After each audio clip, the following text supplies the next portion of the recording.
ભાવનગર શહેરમાં ભાજપના મહિલા નગર સેવિકાના ઘર પર પહોંચીને આતંક મચાવનાર બુટલેગરની પોલીસે ધરપકડ કરી।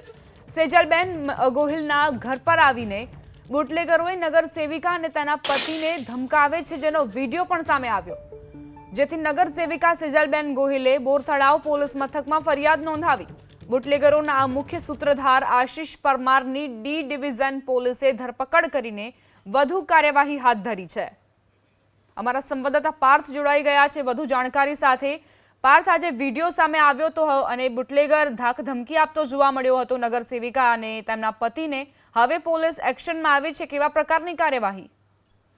જી જણાવું કે જે સમગ્ર જે મામલો છે તે શહેરના કુંભારવાડા વિસ્તારનો છે કે જ્યાં વડવા બ વોર્ડના જે નગર સેવિકા છે સેજલબેન ગોહિલ કે જેમના દ્વારા બોરતળાવ ડી ડિવિઝન પોલીસમાં ગુનો દાખલ કરવામાં આવ્યો હતો। જે ગુનો દાખલ કરવામાં આવ્યો છે તે શહેરના કુંભારવાડા મિલની ચાલીમાં રહેતા બુટલેગર વિરુદ્ધ ગુનો દાખલ કરવામાં આવ્યો છે। જે વિડીયો સામે આવી રહ્યો છે તે વિડીયોમાં જે બુટલેગર છે તે મહિલા નગર સેવિકાના ઘર પર પહોંચીને ધાક ધમકી આપતો હોય તે પ્રમાણેનો વિડીયો સામે આવ્યો છે। જોકે મહિલા નગર સેવિકા છે તેમને બુટલેગરો સામે મોરચો ખોલ્યો છે, તેમના વિરુદ્ધ કમ્પ્લેન દાખલ કરાવી છે, સાથે જે ગૃહમંત્રીને પત્ર લખીને પણ જાણ કરી છે, કારણ કે આ જે બુટલેગરો તે કુંભારવાડા વિસ્તારમાં બેખોફ બન્યા છે અને સામાન્ય વ્યક્તિથી લઈને આ જે ભાજપના નગર સેવિકા છે તેમના ઘર પર પહોંચીને ધાક ધમકી આપતા હોય તેવા પ્રકારનો કિસ્સો છે તે સામે આવ્યો છે। સમગ્ર મામલે ડી ડિવિઝન પોલીસ મથકમાં ગુનો દાખલ કરવામાં આવતા જે મુખ્ય સૂત્રધાર બુટલેગર છે આશિષ પરમાર કે જેમની પોલીસે ધરપકડ કરી છે અને કાયદેસરની કાર્યવાહી હાથ ધરી છે, સાથે જે દારૂ વેચે છે તે અંગેનો પણ ગુનો દાખલ કરવામાં આવ્યો છે। જો કે આ જે